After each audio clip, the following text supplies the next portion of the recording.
કૃષિમંત્રી કટારાએ જે શિક્ષકો વિરુદ્ધ ટિપ્પણી કરી હતી તેનો ખેદ વ્યક્ત કરી આખરે માફી માંગતા શિક્ષકો ખુશખુશાલ અને ઘીના ઠામમાં ઘી પડી ગયું।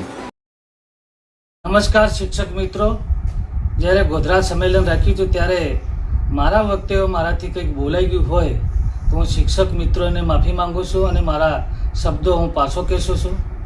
મીડિયાના માધ્યમથી સરકારના રાજ્યકક્ષાના કૃષિમંત્રી રમેશભાઈ કટારાનો વિડીયો પ્રાપ્ત થયો છે।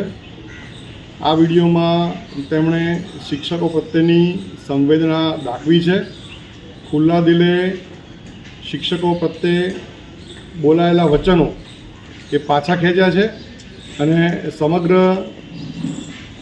શિક્ષક સમાજની માફી પણ માગેલી છે। શૈક્ષિક મહાસંઘ રમેશભાઈ કટારાના આ વક્તવ્યને આવકારે છે।